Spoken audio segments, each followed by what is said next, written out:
अस्सलामुअलैकुम, welcome to news आई। मैं हूं अब्सा कोमल। आज हमारा वीकली राउंड अप होगा, जैसा कि हर जुमे के रोज हम करते हैं, जिसमें हफ्ते भर की जो सियासी सरगर्मियां हैं उनका हम जायजा लेंगे। और हम आज बात करेंगे शरीफ खानदान की जाती उम्रा की रिहाइशगाह की जो हुकूमत के मुताबिक सरकारी अराजी पर बनाई गई है।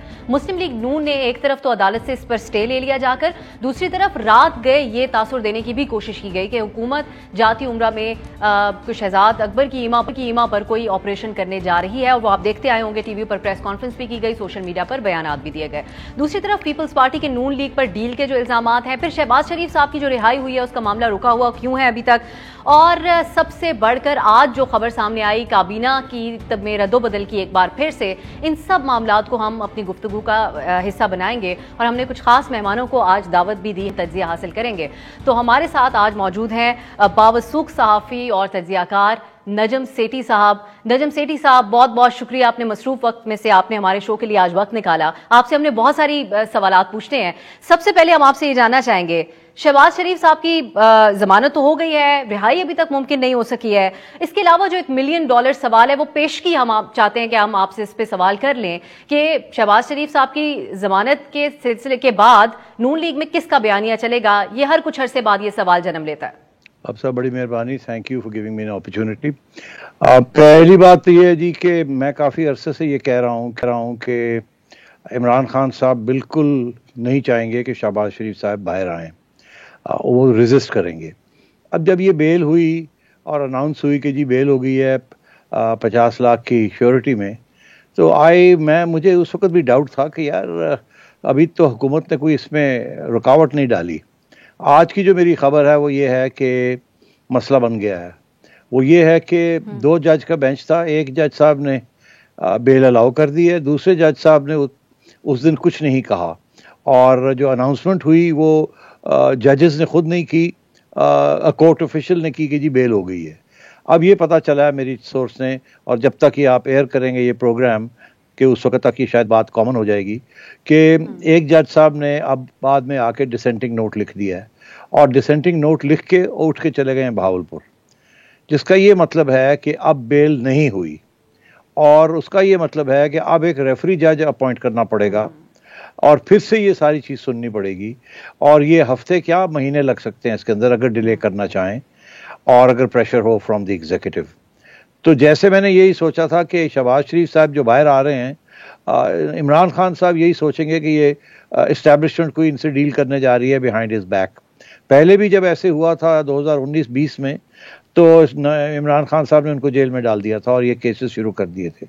अब भी सूरत हाल यही है कि इमरान खान साहब शहबाज शरीफ साहब को खुला नहीं छोड़ेंगे, हर किस्म की रुकावट डालेंगे और उनको बाहर आके और फ्रीली पॉलिटिकल एक्टिविटी करने की रिजम्पशन नहीं करने देंगे।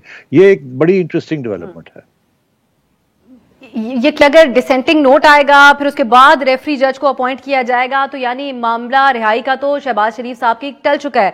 इसी को अगर सेठी साहब हम कनेक्ट करें, जो मामलात हो रहे हैं, जो कल से लाइमलाइट पे है, जाती उम्रा में शरीफ बरादरान की रिहाइशगाह का मामला, तो नून लीग ये वाज़ेह तौर पर वजीर आजम और शहजाद अकबर साहब के ऊपर इसका इल्जाम लगा रही है। वो जवाब दे रहे हैं, शहजाद अकबर साहब कह रहे हैं कि ये तो मामूल की कार्रवाई थी।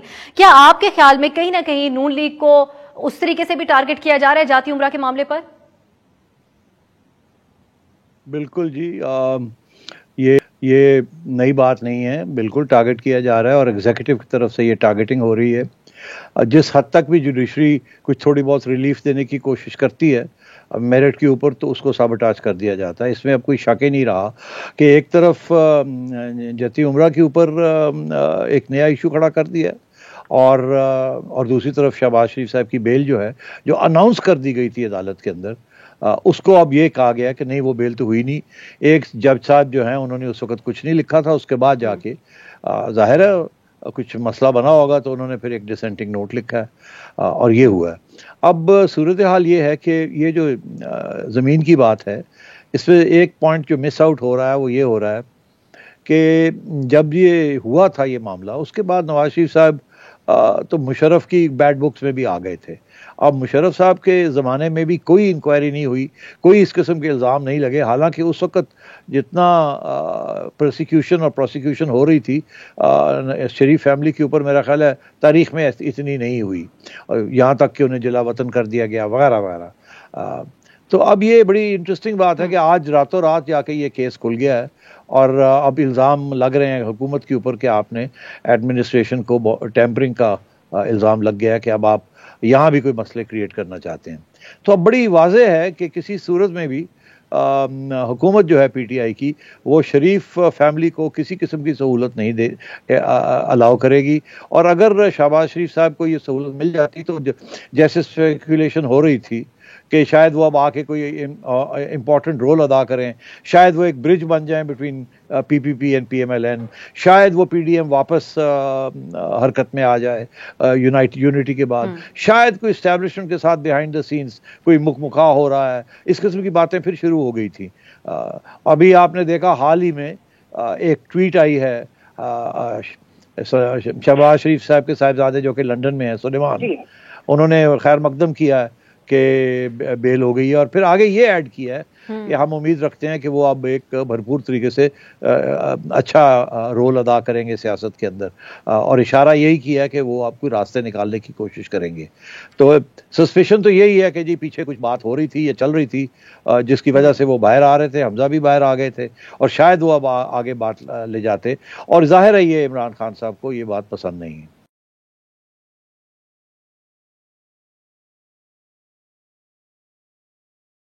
सेठी साहब, जो पीपल्स पार्टी कल परसों से कहती आ रही है उन तमाम डील के इल्जामात की तो तौसीक कर दी है, उनको आपने कंफर्म कर दिया है। ये जो डेवलपमेंट्स हैं जो हुई हैं अब शहबाज शरीफ साहब की बेल के मामले के ऊपर, उसके अलावा जाती उम्रा के मामले के ऊपर, अब आपकी राय के मुताबिक नून लीग किस तरह रिएक्ट करेगी इस पर? नहीं, इनफैक्ट नून लीग और सख्त हो जाएगी। देखिए, आपको याद होना चाहिए कि जब ये पहले ये अफवाहें चली थी कि शहबाज शरीफ साहब को बेल मिल गई है और वो बाहर चले गए थे, आपको याद होगा 2-3 माह के लिए नवंबर दिसंबर में गए थे, फिर मार्च में वापस आए थे 19-20 में।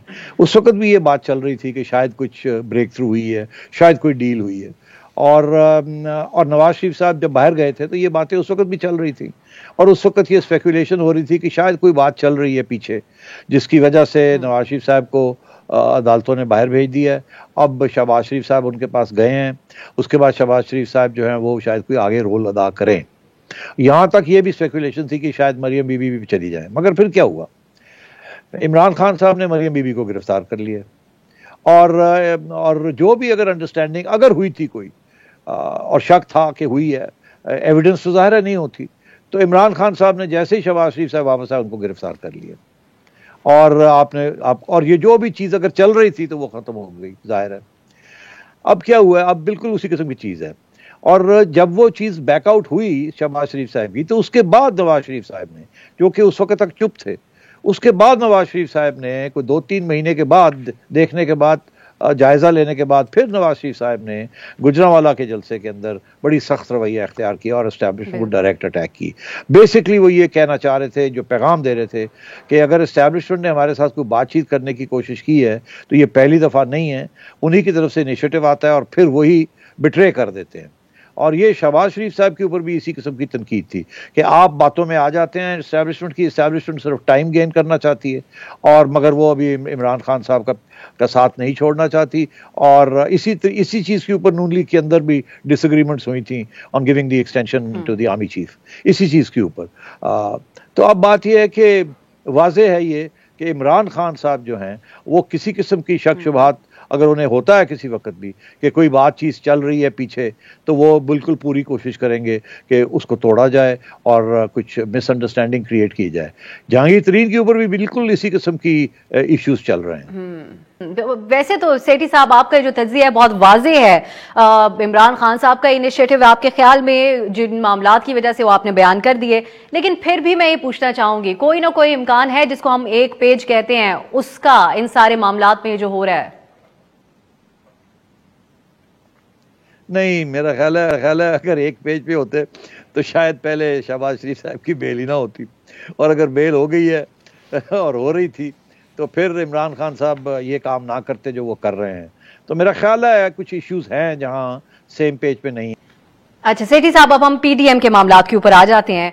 पीपल्स पार्टी और नून लीग के जो मामलात रहे वो एक तफसील है जिसके ऊपर बात होती आ रही है काफी दिन से टीवी पर, लेकिन हम आपसे ही जानना चाहेंगे जो मौजूदा तनाजुर है उसमें पीपल्स पार्टी या नून लीग दीगर पीडीएम की जमातों के साथ, ये दो ऑप्शंस हैं आवाम के सामने, कौन सी जमात आवाम के मफाद में बेहतर ऑपोजिशन करने की सलाहियत रखती है आपकी राय में? देखिए, बेहतर ऑपोजिशन तो ऑपोजिशन के लिहाज से तो नून लीग ही कर सकती है ना।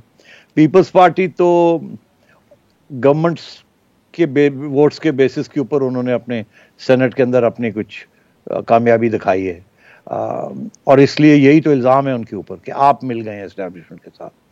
तो अगर ऑपोजिशन करनी है वो तो नून लीग ही कर सकती है, क्योंकि सबसे ज़्यादा दबाव भी तो नून लीग पे ही आ रहा है, सबसे ज़्यादा दुखी भी तो नून लीग ही है, और सबसे ज़्यादा पॉपुलर भी इस वक्त हकीकत जो है वो नून लीग ही है। और अगर नेशनल असेंबली में Noon league is the leader of the opposition, तो मेरा ख्याल है जो अंडरस्टैंडिंग यही थी कि अगर गिलानी साहब चेयरमैन बन जाते हैं सेनेट में तो Noon league will be the leader of the opposition there. तो this is the situation. Sethi साहब, एक और अहम मामला है जो आज हुआ, उस पर भी आपका कमेंट आखिर में हम चाहते हैं कि आप उस पर भी कमेंट करें।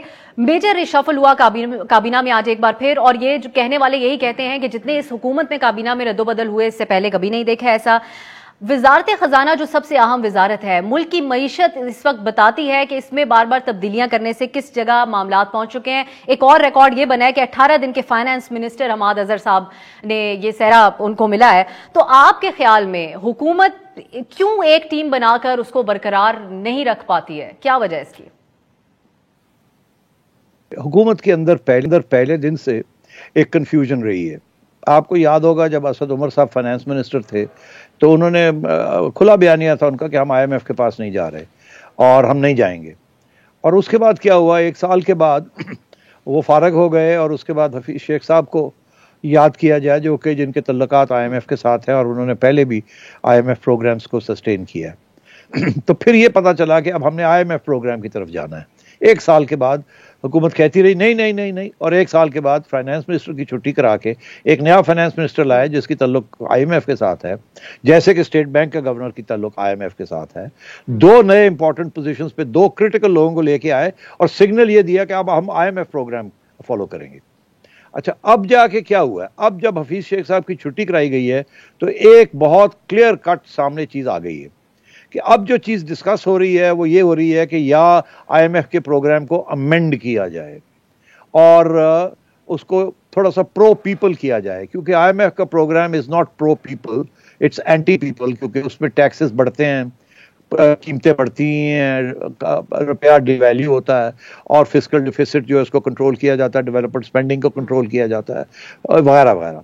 और जो दूसरी जो सोच है वो ये कि ग्रोथ नहीं हो रही, IMF के प्रोग्राम के अंदर ग्रोथ नहीं है। दूसरे प्रोग्राम जो अगर IMF के साथ ना जाएं और अगर आपके पास सहूलत हो स्पेंड करने की तो उसमें ग्रोथ है, ग्रोथ के साथ एम्प्लॉयमेंट है, और ग्रोथ के साथ फिर इन्फ्लेशन भी गिरती है बिकॉज गुड्स मार्केट में ज्यादा आने शुरू हो जाते हैं एंड सो ऑन।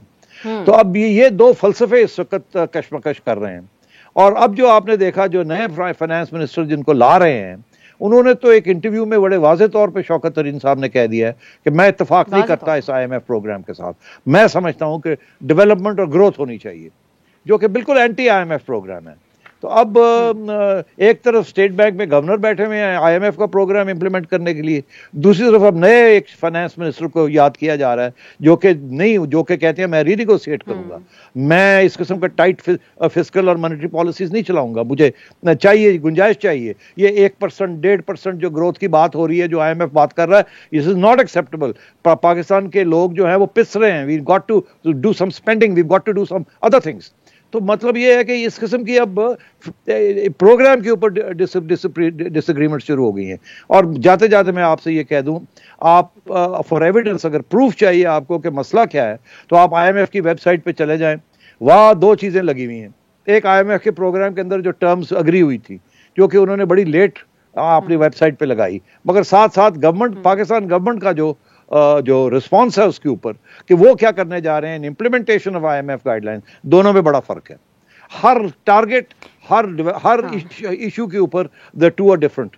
तो अब आप देख लीजिए किस किस्म की कशमकश हो रही है। इसका ये मतलब है कि अगले बजट से पहले फिर ये IMF के साथ नेगोशिएशंस होंगे, जब शौकत तरीन साहब आके बैठेंगे और फिर ये सारी बात शुरू होगी कि क्या हमने IMF बजट के साथ tight fiscal and monetary policies चलानी है, या शौकत तरीन आएगा और वो कहेगा नहीं, हमने डिफिसिट्स को बढ़ाना है और हमने ग्रोथ करनी है और एम्प्लॉयमेंट करनी है और मुल्क की जो इकोनॉमी है उसको फिर से क्रैंक करके फिर से चलाना है, क्योंकि IMF प्रोग्राम जो है वो क्रैंक करके चलाने वाला प्रोग्राम नहीं है। सर कुछ ऐसा ही आता है। सेठी साहब बहुत बहुत शुक्रिया आपके वक्त के लिए, आपने इत्तलात भी हमसे शेयर की और आप अपना तज्जिया भी पेश किया, बहुत बहुत शुक्रिया आपका।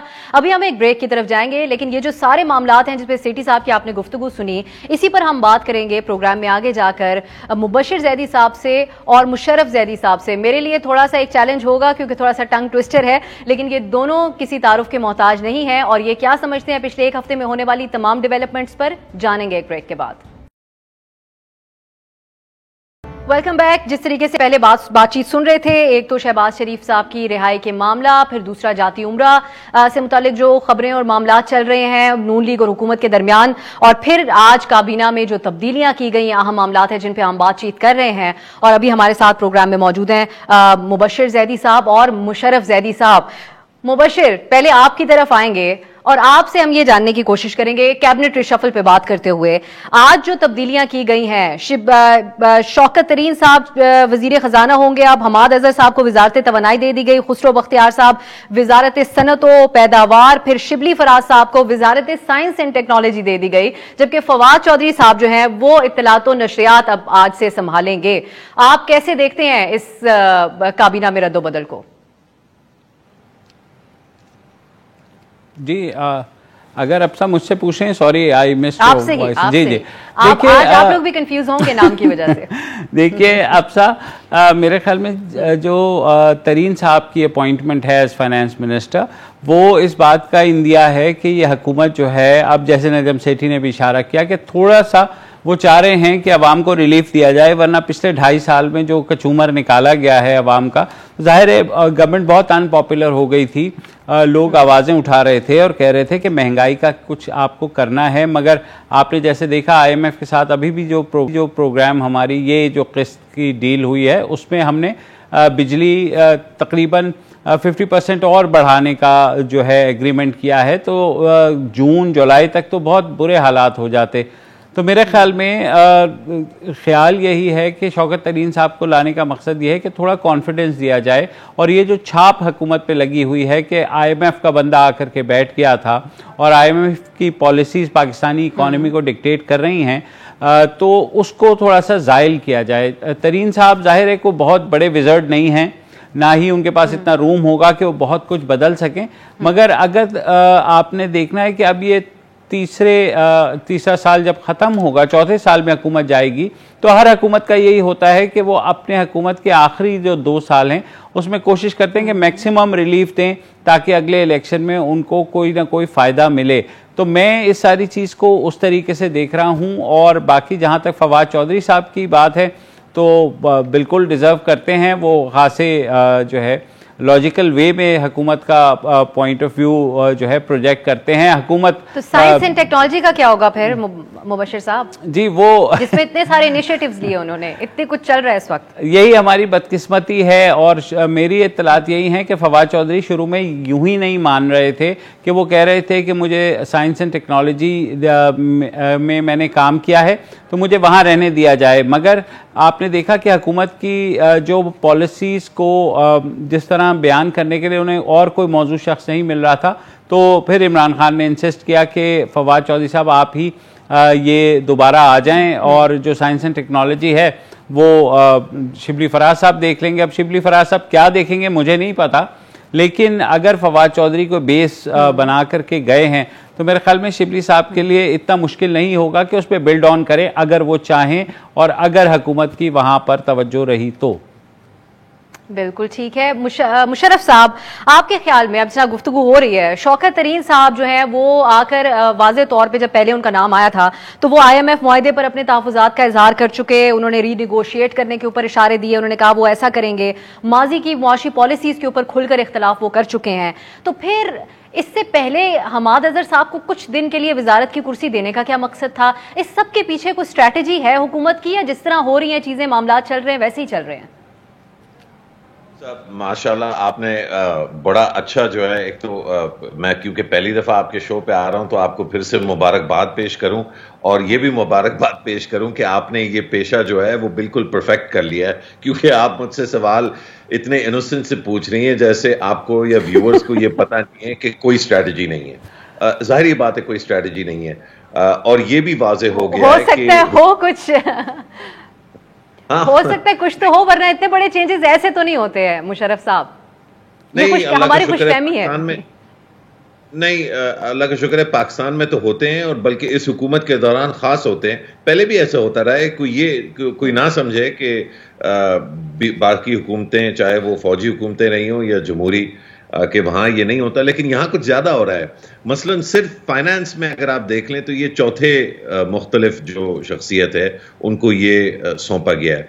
अच्छा, कुछ लोग जब इमरान खान को कन्विंस कर लेते हैं कि देखो मैं जो है ना 4 चांद लगा दूंगा इकोनॉमी को, बस एक कप्तान एक बार बस मुझे चांस दे दो, तो वो बड़े नरम दिल के आदमी है कप्तान, जैसे हम सबको पता है, मतलब खूबसूरत और खूबसीरत दोनों हैं माशाल्लाह। तो वो जो भी आता है वो उनकी बातों में आ जाते हैं, और फिर इतने ही अच्छी नीयत के और लोग हैं जो बहुत जो जाहिर बात है जिम्मेदार शख्सियात, जिम्मेदार ओहदों पे बैठे हैं, उनको जाके भी जो इसी तरह लोग मना लेते हैं। और एक जो फर्क मुझे नजर आया वो ये कि जो इलेक्टेड MNAs हैं PTI के, वो जाके इमरान खान को ज्यादा आसानी से मना लेते हैं, और जो रिटायर्ड लोग हैं जो पाकिस्तान में रहना अक्सर पसंद नहीं करते, जो पहले रह चुके हैं फाइनेंस मिनिस्टर, और इसी वजह से रहे हैं कि एक और दौर में वो इसी तरह एक और अहम शख्सियात के ग्रोह के पास जाके वो कन्विंस कर चुके, तो वो फिर आ जाते हैं। मतलब आप यकीन नहीं आता कि जो PPP का दूसरा फाइनेंस मिनिस्टर था वो पहले रखा, उसको 2 साल जो है निचोड़ नचाड़ के फेंक दिया, और अब जो PPP का पहला वाला फाइनेंस मिनिस्टर था वो आ रहा है। तो अगर मिफ्ता इस्माइल ये देखें या कोई और किसी और हुकूमत में जो रहा हो वो देखें फाइनेंस मिनिस्टर, तो बिल्कुल अपना जो है ना वो बोरी बिस्तर जो है तैयार रखें, क्योंकि इंशाअल्लाह चंद हफ्तों की बात है, इंशाअल्लाह उनको भी कॉल आ जाएगी। ये बहुत दिलचस्प बात आपने की है मुशर्रफ साहब, लेकिन फिर भी कंपैरेटिवली, क्योंकि हम कंपैरिजन एग्जिस्टिंग जो ऑप्शंस हैं उन्हीं के ऊपर कर सकते हैं, तो कैसा फैसला है शौकत तरीन साहब को वजारत खजाना देने का? शायद सबसे बुरा फैसला अब तक का जो इस हुकूमत ने किया है वो ये है कि शौकत तरीन को वजीर खजाना बनाया जाए, और वो इसलिए नहीं कि शौकत तरीन बहुत खराब हैं, शौकत तरीन बहुत अच्छे हैं, लेकिन ये निज़ाम जो है ना ये कोई निज़ाम नहीं है, और ये स्ट्रैटेजी कोई स्ट्रैटेजी नहीं है। अगर कोई कहता है किसी की स्ट्रैटेजी के तहत किया है तो सरासर झूठ बोल रहा है, और उसको झूठा कहना चाहिए हमें। ये सिर्फ लोगों की इनफरादी तौर पर उनकी लॉबिंग का और उनकी अपनी जातों का मामला है। यहाँ पे कोई सोच विचार के तहत अपने मुल्क के साथ ये नहीं करेगा। खास तौर पे वो वजीर आजम जो मंगल को दर्स देता है, खुतबा देता है कि जियो इकोनॉमिक्स से पाकिस्तान अब चलेगा, हम इकोनॉमिक डिप्लोमेसी से पाकिस्तान को चलाएंगे, हम अपनी मईशत को जो है तेज तरीके से बड़ा अच्छा करेंगे, मजबूत करेंगे, ताकतवर करेंगे, और फिर बुध को आके जो है वो अपना एक वजीर जो है वो तयन करता है, और जुमे या जुमेरात को आके जो है वो दूसरा जो है लगा देता है। ये इस तरह से ना कोई मुल्क चलता है, ना कोई किचन चलता है, ना कोई गाड़ी चलती है, ना कोई वेस्पा चलती है। ये कोई स्ट्रैटेजी नहीं है। बहुत अफसोस के साथ जब तक के कुछ जिम्मेदाराना फैसले जो है वो नहीं किए जाएंगे तो मुझे बड़ा डर है कि ये कितनी भी कैबिनेट रीशफल है, हम तो सिर्फ खजाने की बात कर रहे हैं, लेकिन कितनी दफा इंडस्ट्रीज के बदले जा चुके हैं। आप खादिम कह रहा हूं, खुसरो बख्तियार जो हैं वो इस वक्त अपनी 5वीं शायद वजारत पे जो है उनको सौंपा गया है, 5वीं मुख्तलिफ वजारत जो है वो दी गई। क्या इसकी लॉजिक है? क्या मंतक है? कौन सी ऐसी स्ट्रैटेजी है जिसमें 3-3, 4-4 वजारतें जो हैं वो विदिन 2.5 years जो है वो बदली जाती हैं? देखिए, बात मजाक से शुरू हुई थी, लेकिन अनफॉर्चुनेटली बड़ा गम और बड़ा दुख होता है इस मुल्क के हालात को देख के, और खास तौर पे इस रियासत के हालात को देख के कि एक बुनियादी जो है वो फैसला साजी में इतनी कमजोर है।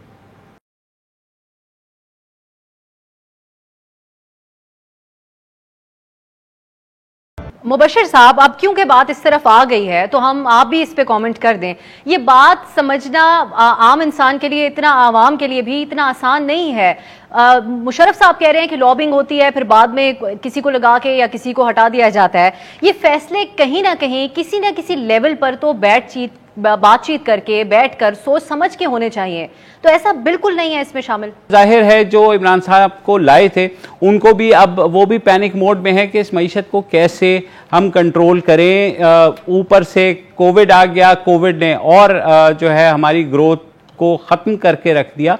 तो मेरे ख्याल में अब समझ किसी को नहीं आ रहा है कि क्या करना है, तो उन्होंने कहा चले एक और ट्राई कर लेते हैं। और बदकिस्मती हमारी अब सा ये है कि ये पहली दफ़ा नहीं हो रहा, हर हुकूमत में ही कमोबेश ये होता है, कोई कंसिस्टेंसी ऑफ पॉलिसीज नहीं होती। जिसका मुंह उठता है, चाहे वो वजीर आजम है, चाहे वो कोई और है, जिसका वो मूड आया कि अच्छा जनाब अब इसको ट्राई कर लेते हैं, तो हम ये वी कीप ट्राइंग पीपल। हमने पिछली हुकूमत में भी देखा, उससे पिछली हुकूमत में भी देखा, उससे पिछली हुकूमत में भी देखा। मैंने तो जब से मेरे ख्याल में सहाफत शुरू की है यही हो रहा है। हर हुकूमत में फाइनेंस मिनिस्टर बदला जाता है, कोई कंसिस्टेंसी ऑफ पॉलिसीज नहीं होती, बल्कि कोई प्लान नहीं होता। देखिए मसला ये है कि इसी की वजह से जी जो हालात हैं वो मईशत की सूरत में हमारे सामने है। एग्जैक्टली। और जैसे वो बिल क्लिंटन ने एक दफा कहा था कि भाई जो इकोनॉमी है ना वही आपकी जो है मैटर करती है। हमारे यहाँ मसला ये है कि हमारे यहाँ बिल्कुल दावे बहुत बड़े बड़े हैं, हर तरफ से दावे हैं। आप देख लें जो इमरान साहब को लाए उनके भी दावे हैं, जो इमरान साहब हैं उनके भी दावे हैं, अपोजिशन के भी दावे हैं। जी जी मुबशिर, आपसे गुजारिश है अब्सा की इजाजत के साथ जी, आपने वो बिल क्लिंटन का वो हवाला दिया, मेरे ख्याल है आप सॉरी वो जी जी वो मैं जी जी it's the economy stupid yes, लेकिन वो सिर्फ स्टूपिड लोगों से बात कर रहे थे। बिल्कुल तो मैं स्टूपिड है नहीं तो वो तो अप्लाई नहीं करता। जी जी वो यही समझा गया कि स्टूपिड भी हमें ही कह रहे हैं। जिन साहब ने फिर इकोनॉमी की स्ट्रैटेजी बनाई तो उन्होंने लग़वी उसका तर्जुमा कर लिया, समझा नहीं कि बिल क्लिंटन साहब ने क्या कहा था। तो मेरे ख्याल में मुझे नहीं लगता कि इकोनॉमी का कोई इनके पास कोई प्लान है। आगे जाएंगे तो बिल्कुल ये इसी तरह फायर फाइटिंग करते रहेंगे, फिर इनका टाइम खत्म हो जाएगा, फिर ये कहेंगे कि देखें जनाब कोविड ने हमें नहीं चलने दिया, IMF ने हमें नहीं चलने दिया, और फिर ये सिलसिला अगली हुकूमत जो भी आएगी, जिसकी भी आएगी, वो भी यही करेगा जी। तो पिछले 20 सालों से 30 सालों से हम यही देख रहे हैं, चाहे कोई फौजी आमिर आए, चाहे कोई नून लीग आए, चाहे कोई पीपल्स पार्टी आए, हर एक का सिर्फ एक ही प्लान होता है कि कोई प्लान नहीं है, सिर्फ फायर फाइटिंग मोड है, पैनिक बटन है। ठीक, अब हम फिर आगे बढ़ जाते हैं, और क्योंकि इस पे तो आप दोनों की एक जैसी राय है। दूसरा जो मामला है जो पंजाब में जाती उम्रा से मुतालिक शरीफ बरादरान की जो रिहाइश का है उससे मुतालिक आगे बन रहा है, हुकूमत का एक पॉइंट ऑफ व्यू आ रहा है, नून लीग की तरफ से इल्जामात मुख्तलिफ किस्म के लगाए जा रहे हैं। मुशर्रफ साहब, आपके ख्याल में, सेठी साहब थोड़ी देर पहले, नजम सेठी साहब हमारे साथ प्रोग्राम में थे, वो इस तरफ इशारा दे रहे हैं कि कुछ कहीं ना कहीं मामलात नून लीग के साथ तय हो रहे थे, उनको एंगेज उनके साथ करने की कोशिश की जा रही थी, जो बात हुकूमत को और प्राइम मिनिस्टर साहब टू बी प्रिसाइज उनको पसंद नहीं आई, और उसके बाद नताइज ये वाले सामने आ रहे हैं। क्या आप अग्री करते हैं इस बात से, या ओवरऑल आपका क्या ख्याल है इस मामले पे? मैं चिड़ियाओं से और चीलों से दोनों से बहुत डरता हूं, तो मैं नजम सेठी साहब की बात से डिसएग्री करते हुए काफी ज्यादा सोच समझ के करता हूं। देखें, ये तो बिल्कुल वाज़ेह है कि हुकूमत का जिस चीज पर जोर होना चाहिए उस पर बिल्कुल नहीं है, और एक पुराना जो टोटका है इमरान खान का, ये करप्शन वाला इशू जो है, जो अगर जेन्युइन होता तो शायद बहुत सारी और चीजें भी नजर आती, लेकिन जिस दिन हमें यह खबर मिलती है उसी दिन हमें जो है जहांगीर तारीन के साथ मुकमके की भी खबरें साथ साथ वो टिकर चल रहे हैं। तो इसका मतलब जो अखज़ करता है आम पाकिस्तानी, क्योंकि आम पाकिस्तानी बेवकूफ नहीं है, वो ये है कि हाँ ठीक है खान साहब करप्शन के बहुत खिलाफ हैं, एज लॉन्ग एज वो करप्शन नवाज शरीफ ने या आसिफ अली जरदारी ने की हुई हो। हाँ, एज फार एज करप्शन है नहीं है, वो बिल्कुल जो है उसको परस्यू करना चाहिए, लेकिन अगर एक को कर रहे हैं तो फिर बाकियों को भी करें, और फिर उनके गिर्द जो लोग हैं, खास तौर पे आज फिर से जो तीसरी या चौथी या पांचवी जो वजारत सौंपी गई है जिन लोगों को, उनका भी जो है फिर कुछ रद्द अमल नजर आना चाहिए, लेकिन वो नहीं होगा क्योंकि जाहिर बात है जिस बात का इशारा सेठी साहब ने जिस तरफ इशारा किया वो मौसर और यकीनन उनके पास इंफॉर्मेशन होगी जो मेरे पास नहीं है, लेकिन इट मेक्स सेंस।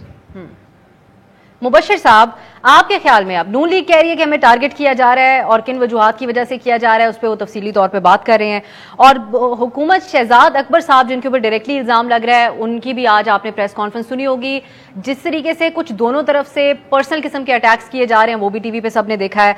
आपके ख्याल में इसमें ज्यादा किसका मौकिफ आपको दुरुस्त नजर आता है इस सारे मामले की टेक्निकलिटीज को देखते हुए, क्या इल्जाम है उसको देखते हुए? देखिए, दोनों का मौक़िफ़ गलत है इस मामले में। तो हुकूमत जाहिर है उनको चाहिए कुछ ना कुछ ऐसा इशू कि वो नवाज शरीफ एंड फैमिली को दबाव में रखें, पॉलिटिकली विक्टिमाइज करें। उन्होंने एक केस निकाला 89 का, और इसमें नून लीग की उस वक्त जो थे वज़ीर आला नवाज शरीफ थे, उन्होंने खातून वहीदा बेगम को ज़मीन अलॉट की है ज़िला मानक में, कोई 1200-1250 कनाल।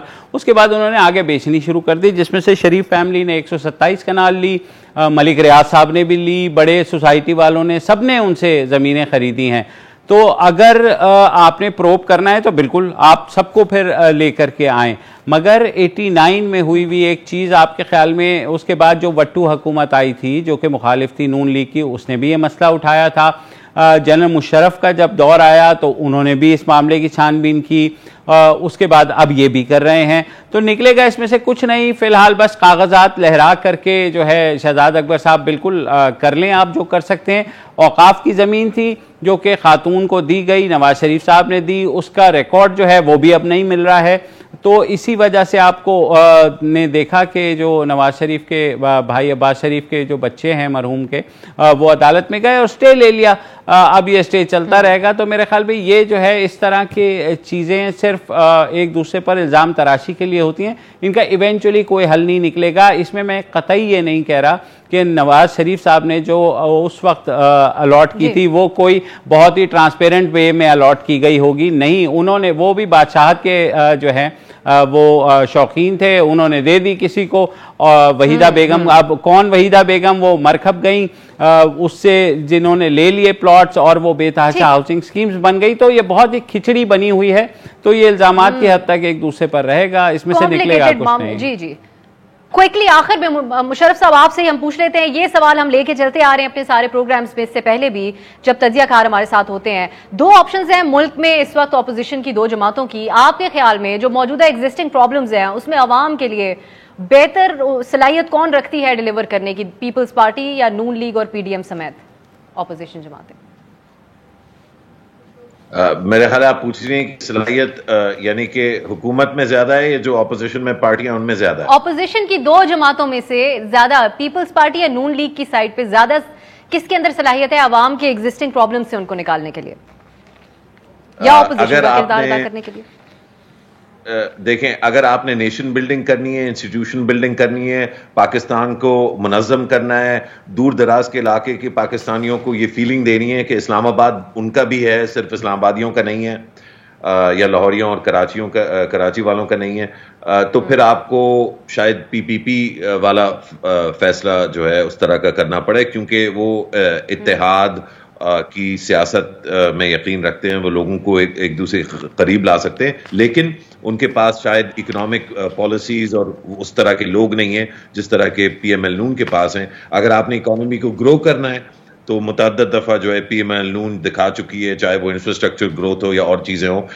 काश ये मैं तो ये समझता हूँ कि काश ऐसा होता कि हम पीटीआई के बारे में भी मौसर तरीके से कुछ चंद चीज़ें कह सकते होते, लेकिन पिछले चंद हफ्तों में जिस तरह से अपनी ही लेगेसी पर थूका जा रहा है, इस तरह की ऑलमोस्ट बेबस और इनएक्सप्लिकेबल जो डिसीजन मेकिंग है, तो ये मैं समझता हूँ बहुत अफसोसनाक है किसी भी पाकिस्तानी के लिए अपनी हुकूमत को फेल होते देखना एक बहुत दुख और गम का जो है अमल है।